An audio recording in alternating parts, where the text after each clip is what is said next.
Buenos días, yo soy Juan David Ardila Saavedra de la ficha 3141849 de el tecnólogo en control y calidad de la industria de alimentos. Hoy vengo a presentar la recuperación sobre la evaluación de conceptos. Entonces, como número uno nos habla de para elaborar un helado de 28 grados Brix y 18% de proteína se necesita leche estandarizada que cuenta con un 12% de Brix y un porcentaje de 12% de proteína. Leche en polvo que cuenta con 35 grados Brix y un porcentaje de 24% de proteína y azúcar en cuanto con 100% de Brix y no aporta proteína. Realiza un diagrama de bloques y calcule la cantidad de leche estandarizada, leche en polvo y azúcar para la fabricación de 1000 kilogramos de azúcar. Bueno, este procedimiento, como nos dice acá, es un diagrama de bloques. ¿Qué significa esto?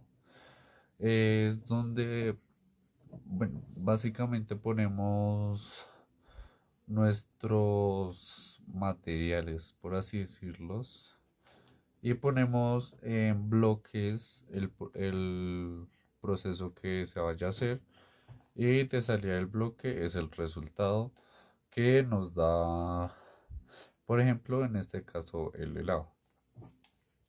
Bueno, como podemos ver acá, en este cuadro tenemos cuatro elementos. La leche en polvo, la leche estandarizada y el azúcar. Bueno, para el diagrama de bloques existe una fórmula que es M1 más M2 más M3, que es nuestro caso, es igual a M5. En donde pues acá tomamos primeramente las fórmulas, bueno, esta sería nuestra fórmula principal y de ahí empezamos a desprender el tipo de fórmulas que necesitamos. Bueno, en este caso, primeramente para los grados Brix, utilizamos como M1 sería 0,12 más 0,50 como M2, 1 como M3 y esto nos daría 28 Brix, que eso sería más o menos como los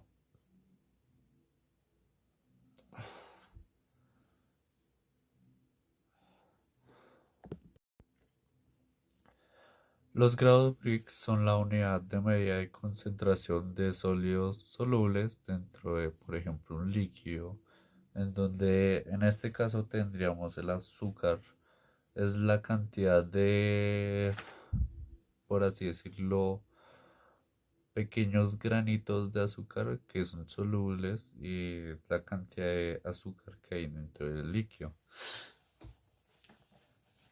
Bueno, acá, como dijimos hace un segundo, eh, con los datos que obtuvimos nos da el total de la proteína que contiene en total el helado, que serían 180%. Bueno, después acá sacamos otra fórmula en donde miramos para poder sacar en sí lo que necesitamos. Bueno, para llegar a eso aún no podemos porque no nos dan alguna unidad clave o algo así. Entonces, pues este procedimiento yo lo modifiqué y le agregué un cuarto elemento, el cual sería el agua. ¿Esto para qué? Ya que con el helado, este tiene 28 grados Brix, lo que no nos daría porque En sí, las sumas de los grados Brix entre la leche estandarizada, la leche en polvo y el azúcar sería demasiado alta. Entonces acá pues agregamos el agua para que esta, por así decirlo, baje ese nivel de concentración y así pueda alcanzar los 28 grados Brix que se necesita pues de resultado. Esto ya que el agua contiene 0% de grados Brix. Es es una sustancia pura, por así decirlo. Bueno, acá pasamos a la siguiente pregunta, la pregunta número 2, que nos dice, con base a los siguientes datos, construir la curva de calibración de los miligramos de nitrito de sodio por cada 10 mililitros de solución respecto a la absorbancia de cada solución y encontrar los miligramos de nitrilo de sodio por cada 10 mililitros de solución para la muestra 6. Acá les voy a mostrar los datos de la tabla y la tabla en donde, bueno, concordando lo que nos dicen, necesitamos encontrar, por así decirlo, nuestra muestra problema. Esto sería, bueno,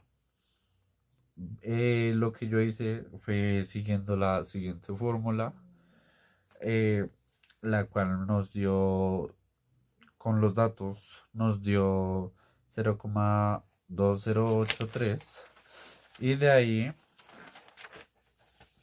tomamos eso para, bueno, sería, entonces Y es igual a 0,2083 más la absorbancia, que en este caso la absorbancia es de 0,12 según lo que nos indica la tabla, lo que nos daría 0,12 dividido en 0,2083, lo que sería un equivalente de 0,576 miligramos,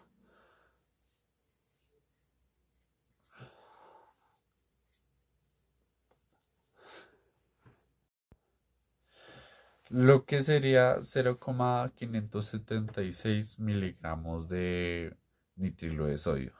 Entonces acá les voy a estar mostrando cómo me dio la tabla a mí, en donde pues está, bueno, especificado los datos de la tabla más el sexto dato, nuestra, nuestro dato que nos están pidiendo. Bueno, pasando al siguiente punto, el punto número 3 es halle los valores de A, B y H. Las relaciones trigonométricas por cada ángulo que se muestra en la figura. Entonces, bueno, acá como podemos ver tenemos un triángulo rectángulo por su ángulo de 90 grados. Y más importante, su lado que es más grande que los otros dos. Entonces, acá, ¿qué hicimos? Como podemos ver, bueno, tener el triángulo nos da, eh, bueno, 2 grados más el tercero que ya lo conocemos, que es el de 90 grados. El primero sería alfa, que sería igual a 47 grados, y beta, que sería de 75 grados. Y abajo de alfa tenemos un lado, bueno, sería la mitad de un lado que nos mide 17,8 metros. Bueno, acá ¿qué hicimos? Primeramente, cogimos la tangente de alfa, que sería igual a AX, lo que nos daría que X por la tangente de 47. Lo que sería que alfa es igual a 17,8 por la tangente de 47, lo que nos daría 16,09 metros. Esto sería nuestra hipotenusa o el lado más largo de nuestro triángulo rectángulo. Esto tomando en cuenta que nuestro triángulo, bueno, en sí tenemos dos triángulos, pero el que estamos tomando ahorita sería el triángulo, en sí el triángulo más grande o el que cubre todo el ejercicio. Nuestra hipotenusa siendo de 19,09 metros. Después acá ya empezamos a utilizar nuestras relaciones trigonométricas, que sería coseno de alfa sería igual a x sobre la hipotenusa. La hipotenusa sería igual a x sobre coseno de 47 grados. Después dividimos 17,8 sobre el coseno de 47, lo cual nos daría 26,10 metros. Este sería, básicamente, si lo tomamos así, nuestro ángulo opuesto.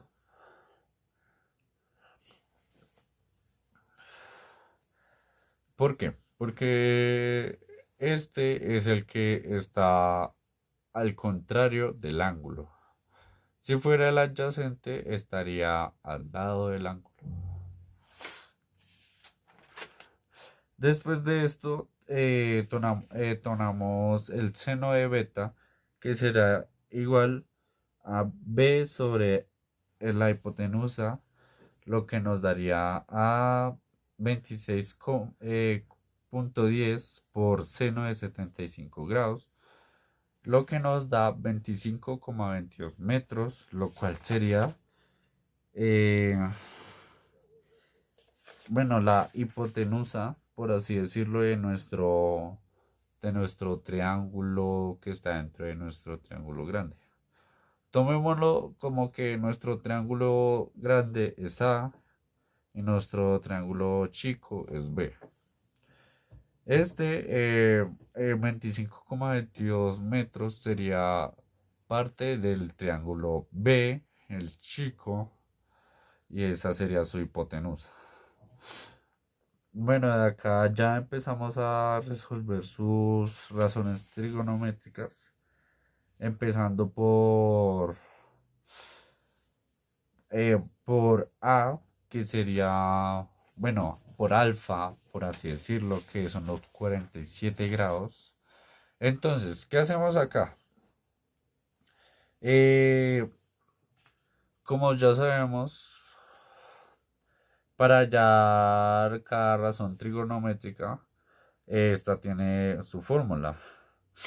Esto siendo, por ejemplo, el seno de alfa, que sería igual a 19,09, que esta sería nuestra hipotenusa, dividido en 26,10, que esta sería nuestro cateto opuesto.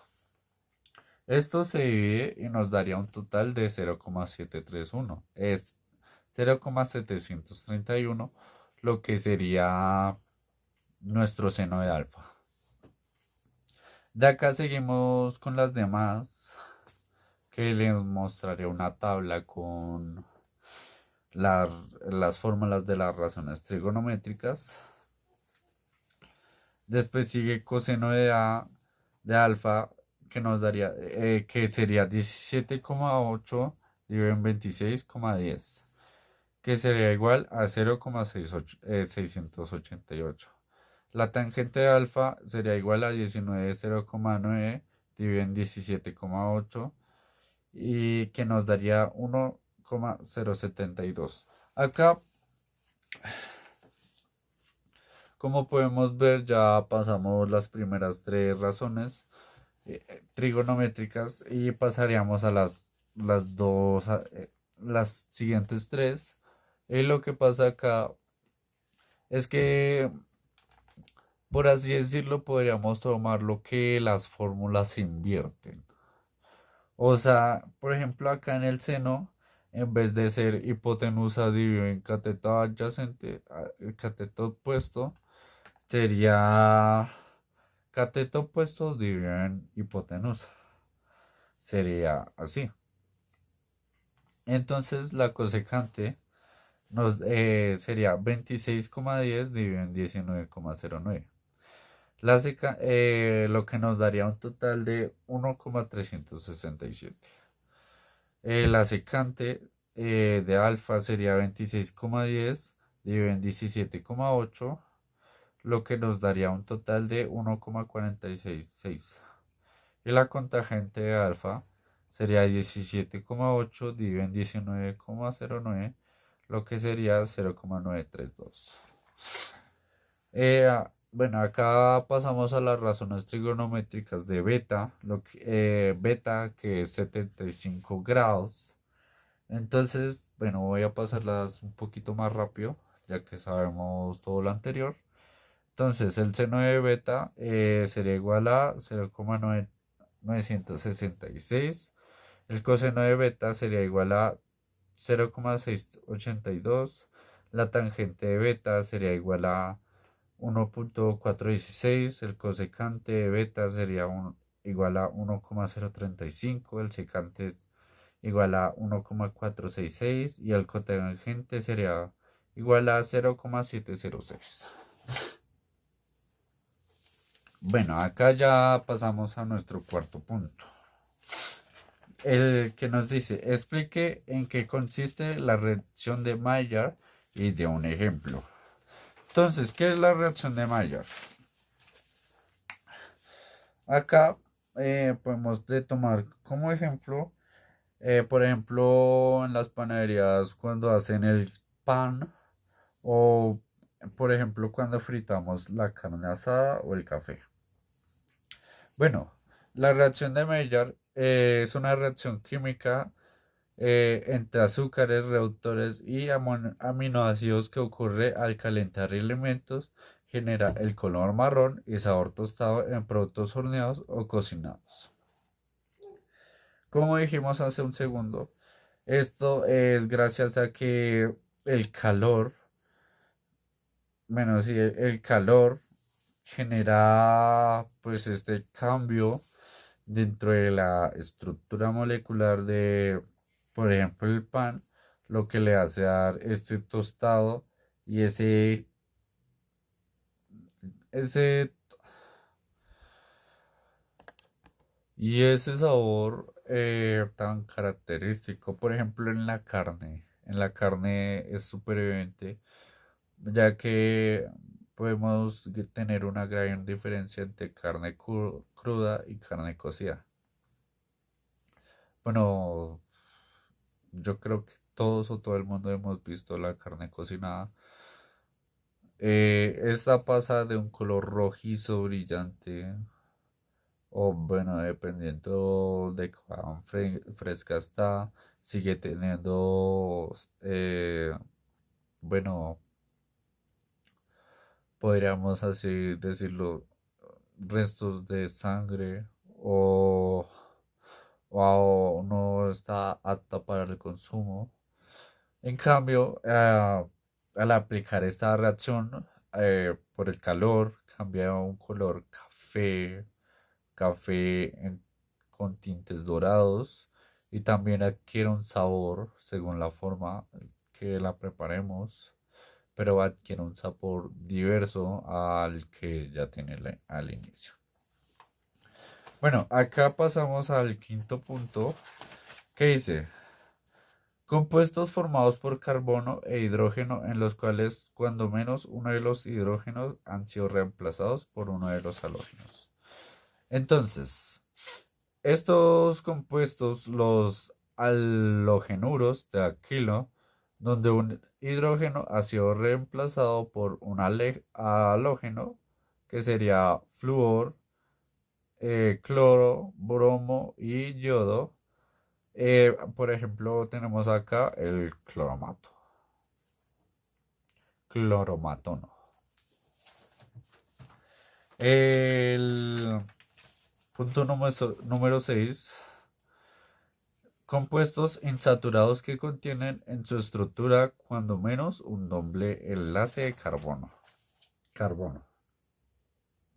Entonces, estos son aquellos que contienen dobles o triples enlaces de carbono, por ejemplo, el etano, que este es CH2, que tiene un doble enlace CH2 o el propeno. El número 7 nos dice, indique la diferencia entre una aldosa y una cetosa. Bueno, principalmente una aldosa es un monosacárido con un grupo aldehído, CHO, en el carbono. Como primer ejemplo que tenemos sería la glucosa. En cambio, la cetosa es un monosacárido con un grupo cetona, C doble enlace O, en el carbono, por ejemplo, la fructosa. En el punto número 8 nos dice, escriba la estructura que corresponda a los siguientes nombres: etileno, fenol, pentalor, cloruro de acetilo, ácido butírico o butánico y propano. Acá les dejaré la lista donde pueden ver pues los siguientes compuestos que nos pidieron. El primero sería etileno, que sería CH2, doble enlace CH2, eh, el fenol, eh, carbono 6, hidrógeno 5, OH. Pentanol sería CH3, entre paréntesis CH2, OH, con un grupo OH. El siguiente es cloruro de acetilo, que sería CH3, COCl. El siguiente sería ácido butírico, CHD3, CH2, CH2, COOH. Y por último, propano, que sería CH3, CH2, CH3. Bueno, seguimos con el punto 9, el cual es un cuadro comparativo de las características principales de aldehídos, cetonas, ácidos carboxílicos y aminas. Acá les estaré mostrando el cuadro comparativo de, bueno, de estos grupos, de estos compuestos, mejor dicho. El primero sería el aldehído, el cual es el del grupo funcional CHO. Eh, un ejemplo sería el formar de derido. Eh, y tiene un olor picante y es polar. El siguiente es la acetona, que sería C igual a C doble enlace O.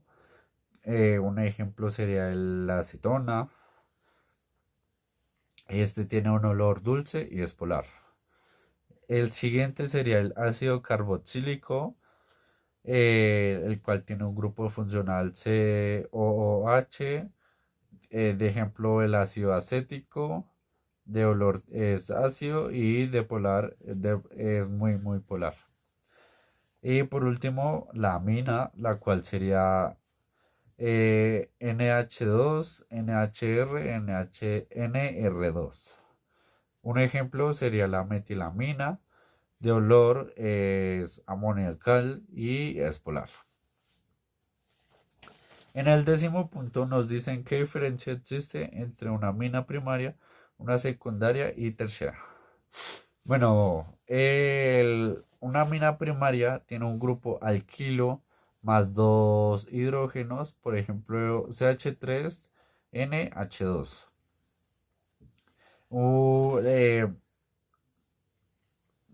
Una amina secundaria tiene dos grupos alquilo más un hidrógeno, lo que sería CH3, entre paréntesis 2NH. Y por último, una amina terciaria tiene tres grupos alquilos, por ejemplo CH3, 3NH. Y pasando al último punto, nos dicen, se conocen a los compuestos aromáticos como los derivados de, indico un ejemplo. Los compuestos aromáticos se conocen como anillos bencémicos, lo que los mostré acá. Por acá tenemos el ejemplo del tolueno, el cual es C6H5CH3 derivado del benceno. Acá les mostraré su estructura. Bueno, muchas gracias por escucharme.